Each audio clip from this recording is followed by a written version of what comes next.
Dans cet épisode de Mes Bricolos, on va parler de Nike. Parce que Nike, c'est une marque que j'affectionne particulièrement. Vous le savez, pour ceux qui regardent ces épisodes de Mes Bricolos, j'ai découvert le métier du design que j'exerce. Hein. C'est pas simplement des épisodes de Mes Bricolos, c'est une passion, mais c'est aussi un métier que j'exerce. Je l'ai découvert grâce à la Nike Air 180. C'est vraiment, quand j'étais tout jeune, j'avais 12 ans, la Nike Air 180 est sortie. J'étais fasciné par cette sneakers et je me suis dit, mais attends, moi j'ai envie de faire le métier des mecs qui dessinent cette chaussure et qui l'imaginent, qui la pensent. Donc elle a toujours été Nike, un peu comme Apple, ont toujours été des marques qui se sont tournées vers l'innovation et la créativité. Et là, Nike est un peu dans la tourmente en ce moment. Hein. L'action est au plus bas. Ça fait 11 ans qu'elle a pas été aussi basse que ça. Donc c'est un peu terrible ce qui se passe.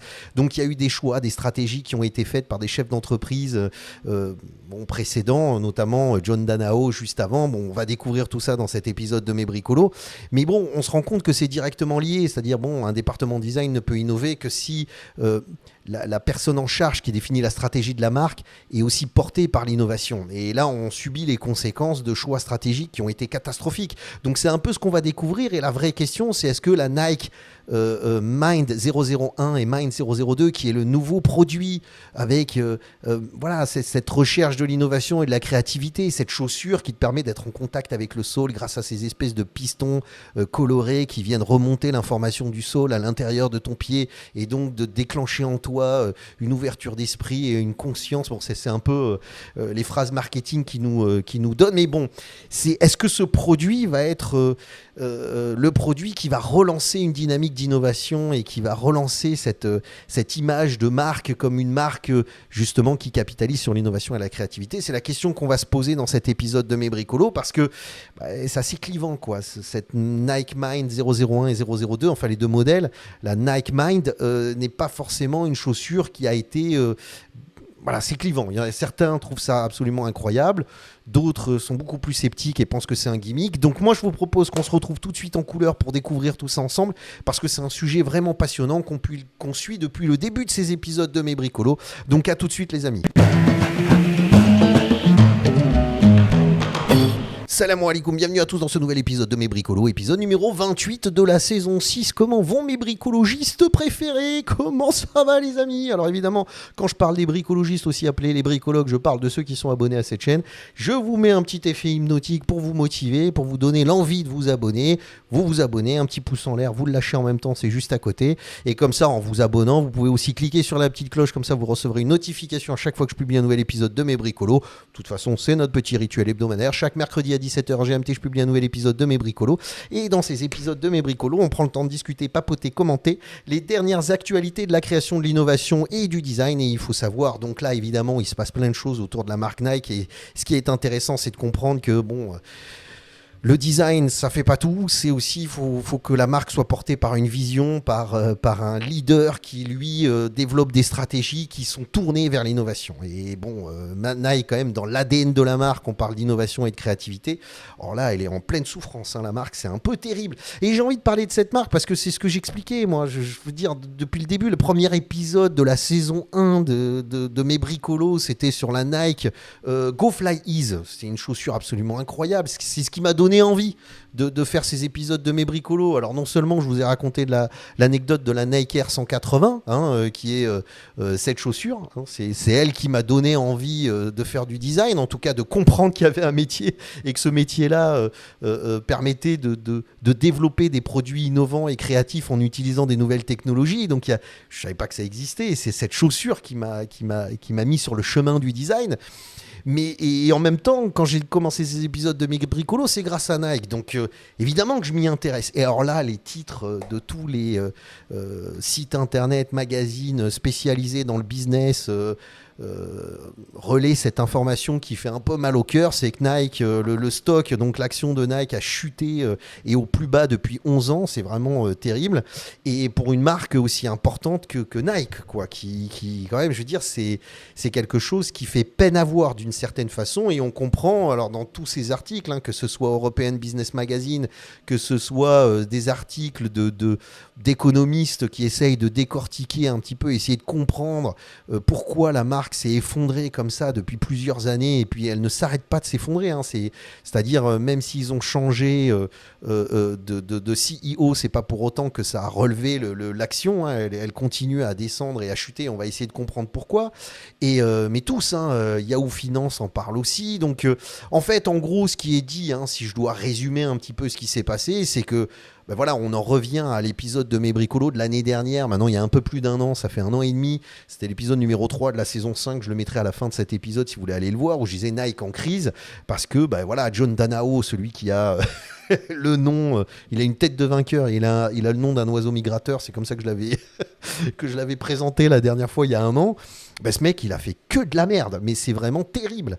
C'est terrible. Alors en plus, c'est tombé pendant Covid. Donc il y a eu cette espèce de nuage de fumée Covid qui a fait croire que sa stratégie était bonne parce que, ben, en fait, ce qu'il a fait, c'est qu'il a viré tous les retails qui revendaient Nike, hein, Foot Locker, machin. Il s'est retiré de tous ces retailers et il s'est dit on va se concentrer sur nos plateformes, Nike Sneakers App, donc des applications sur iPhone et sur mobile dans lesquelles on peut acheter les chaussures en B2B, les sneakers en B2B, et puis dans nos boutiques, ça nous fera moins si tu veux, de dépenses et on va trouver des terrains d'optimisation, sauf que ben voilà, les autres marques Foot Locker, etc., comme ils avaient plus Nike, ils se sont concentrés vers d'autres marques et d'autres marques ont explosé. Je pense à Oka. Et j'ai noté une phrase que je trouve très intéressante, c'est que le vrai sujet de Nike n'est pas simplement les ventes en baisse. Le vrai sujet, c'est que la marque a voulu se comporter comme une machine d'optimisation avant de rester une machine de désir. Et je trouve que c'est vraiment ça la vraie problématique, c'est que ce mec de John Danao, c'est un peu ce que j'explique dans cet épisode de Mes Bricolos, mais on rentre plus en détail. C'est que voilà, il a voulu rentrer dans cette logique d'optimisation et en fait, ça n'a pas du tout fonctionné. Ça a marché grâce au Covid, mais après, ça s'est complètement effondré. Voilà, et il a été remplacé donc un peu en précipitation, voilà, de façon précipitée, si vous voulez, par Elliott Hill, qui est en ancienne Nike, qui comprend l'ADN de la marque. Mais bon, il faut comprendre quelque chose, c'est que c'est pas du jour au lendemain. Le développement d'un produit, surtout avec une machine aussi grosse que Nike, donc tu as toute l'inertie de la marque, tu vois, de l'entreprise. Je veux dire, ça prend, c'est pas en bout de 3 mois, le mec il arrive, Elliott Hill, avec sa stratégie d'innovation, et au bout de 3 mois, tu sens l'effet. Non, ça prend plusieurs années. Donc aujourd'hui encore, tout ce qu'on voit là dans ces articles sont les conséquences d'une stratégie qui a été complètement foirée par John Danao, quoi.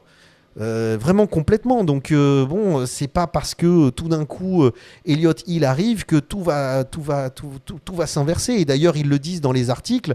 Elliott Hill explique que ça va continuer à baisser avant de remonter.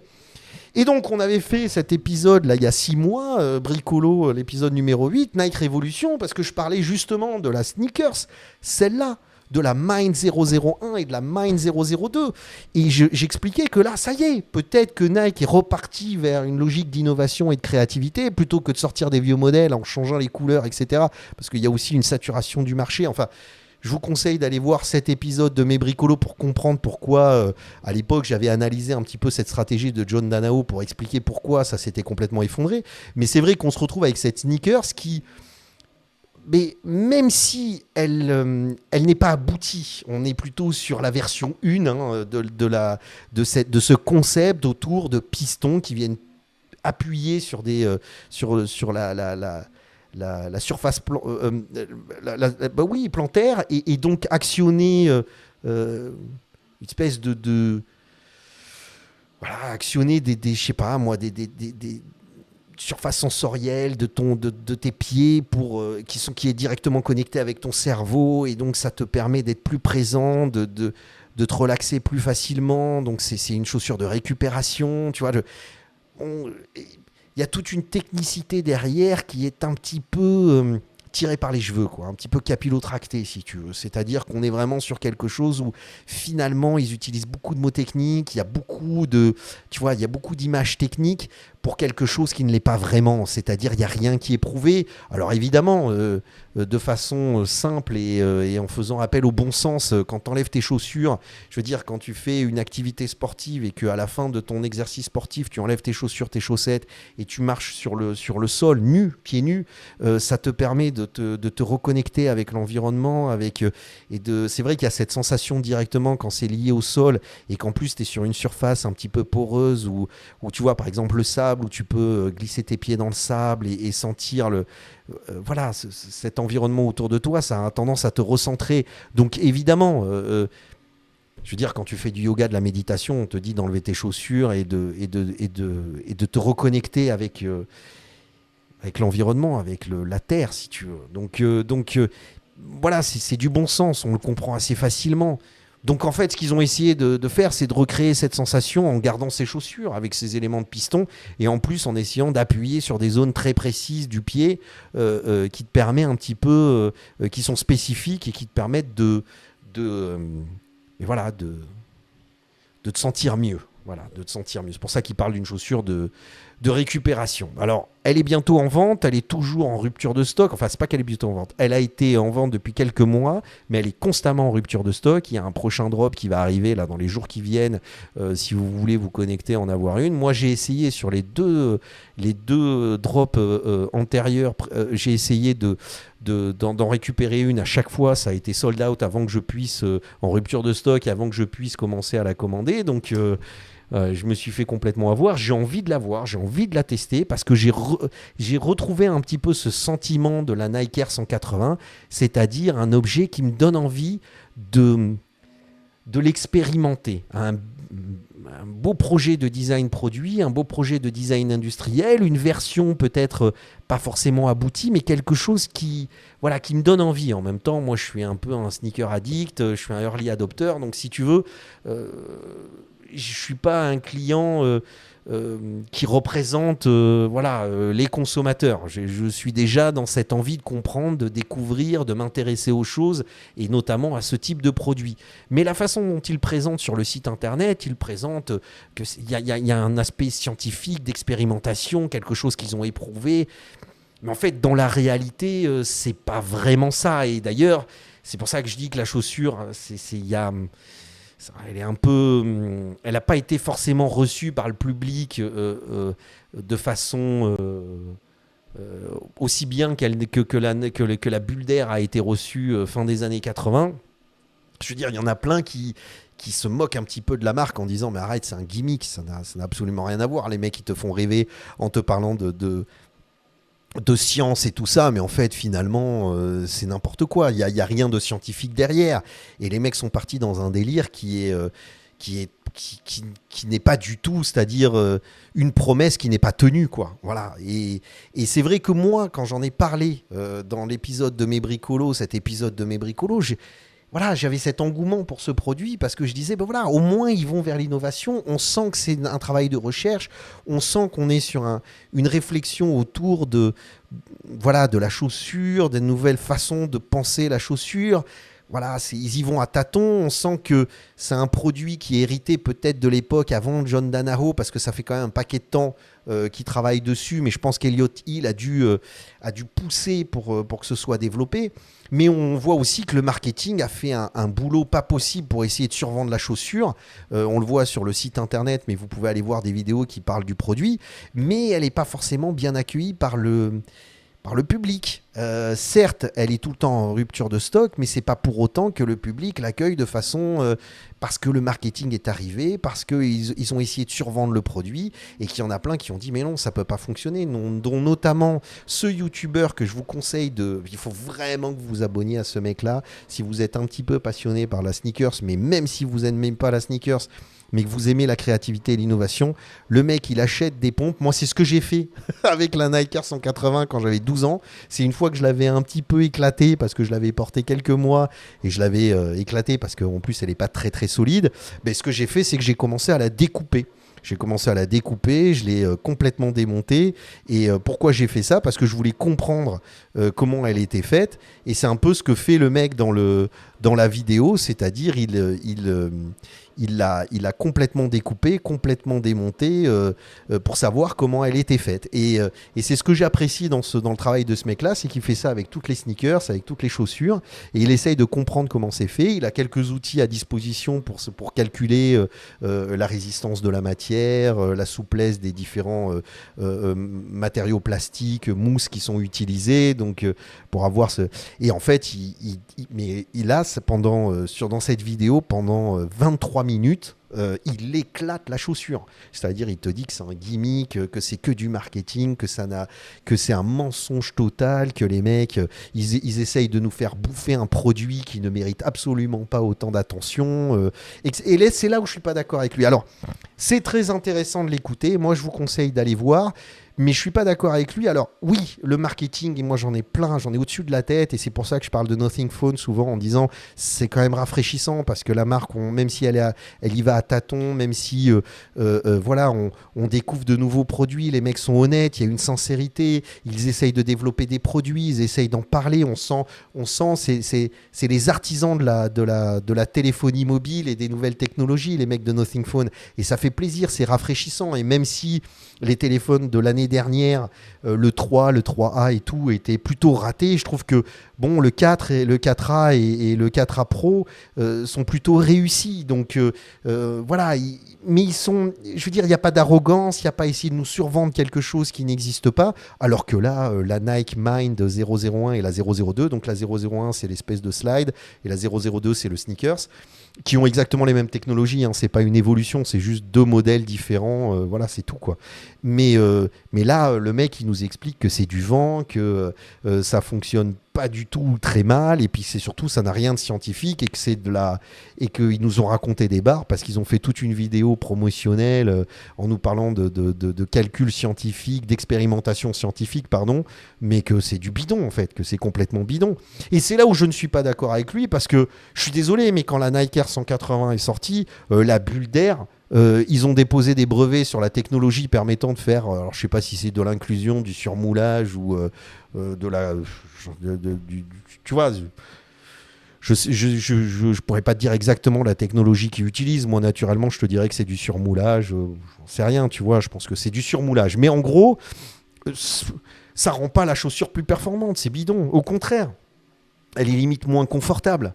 Parce que tu viens y mettre un espèce de plastique qui doit avoir une certaine forme de rigidité pour pouvoir éviter d'être crevé au bout de 4 secondes, je parle de la bulle d'air, autour d'une mousse qui quand même essaye de te donner du confort, et tu vas pas me faire croire que cette bulle d'air te donne plus de répondants, c'est bidon. Donc là on est sur un produit qui est plutôt un produit d'expérimentation, de recherche, mais qui a au moins la sincérité et l'objectif de dire on essaye des choses, on essaye d'innover, on essaye de réfléchir à de nouveaux produits.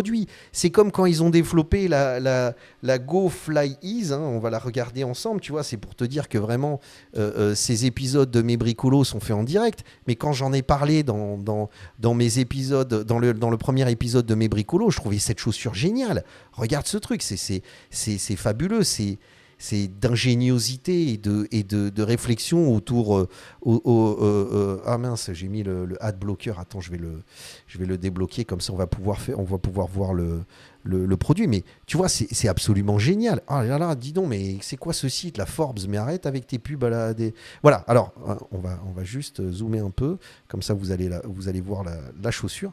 Regarde, c'est quand même génial.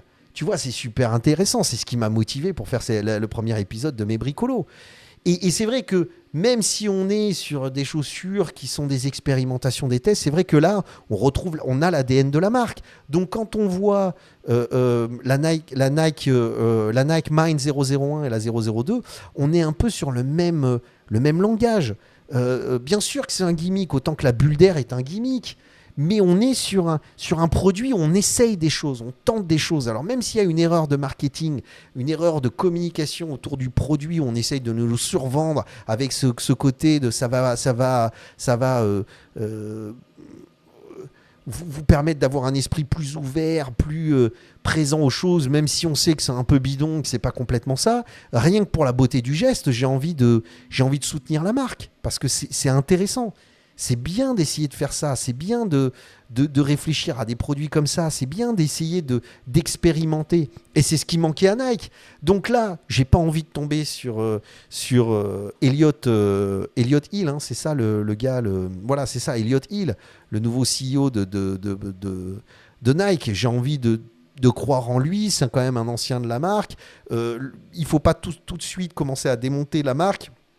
Les mecs du marketing ont fait une énorme erreur. Je trouve que par contre, le département design a fait un super boulot. On est sur un vrai objet de design produit, design industriel. On est vraiment sur une réflexion de l'utilisation, de l'ergonomie, de la fonctionnalité. Et même si les mecs du marketing et de la com ont fait une énorme erreur de présentation du produit, c'est pas pour autant que le produit ne vaut pas la peine. Et moi, je vais essayer de le commander, je vais essayer de l'acheter et de le tester parce que j'ai envie. Parce que ça me fait adhérer à la marque. Moi, ça fait plusieurs années, bon, j'achète des modèles Nike parce que j'achète des vieux modèles qui m'ont plu, comme la Nike Air 180 quand ils ont fait des rééditions, pardon. Mais c'est pas pour autant que c'est une marque que je suis. Je veux dire, aujourd'hui, moi, c'est Karoo que j'achète souvent. C'est Karoo qui me plaît. Je trouve que cette marque finlandaise est absolument incroyable. Et je vous conseille d'aller voir cette marque. Voilà ce que je veux dire. Voilà, donc ben voilà, moi j'avais envie de faire cet épisode de mes bricolos sur ce sujet-là, parce que c'est intéressant de voir à quel point quand tu as C'est pour ça que c'est compliqué en fait, souvent on met ça sur le compte du design en disant ouais mais les designers, ouais mais le département design, ouais mais machin, mais en fait on doit faire des compromis les gars, on fait des compromis parce qu'on n'a pas les mains libres, parce que d'un moment tu as un président qui a une stratégie qui vient éclater tout un travail qui a été fait pendant des années parce qu'il estime que ça vaut pas le coup, et après c'est très difficile de se relever de ça prend plusieurs années. C'est pas facile. Et puis après, tu as des mecs du marketing et de la communication. Toi, tu as dessiné le produit. Tu donnes ton bébé en essayant d'expliquer ton produit en disant voilà, juste regarde, c'est ça, parle-en comme ça. Puis après, tu vois les mecs qui te font des trucs en te mettant des squelettes. Regarde, en te mettant des squelettes qui marchent pour dire ouais, des fils partout. Tu as envie de dire non, mais c'est pas comme ça qu'il fallait parler du produit, les gars. Mais tu peux pas parce que c'est pas ton domaine. Toi, tu es dans le département design. Il faut comprendre que c'est très complexe tout ça. Mais c'est un très beau produit. Moi, je vous conseille d'aller voir quand même cette chaîne YouTube. Je vous remets, tu as vu, je te fais des allers-retours de Ross Anvil. Je vous conseille d'aller voir cette chaîne YouTube et de voir ce qu'il en pense et comment il l'a décrit, parce que c'est très intéressant. Mais à côté de ça, moi, en tant que designer, j'ai envie de dire, mec, vous avez fait du super boulot au département design de Nike, vous avez fait du super boulot, c'est très bien, continuez comme ça, attendons de voir ce qu'a fait Elliott Hill, ce que va faire Elliott Hill et comment il va revenir à l'innovation. C'est très encourageant de voir ce type de produit et donnons-nous le temps et donnons le temps à cette marque pour voir où elle va. Voilà.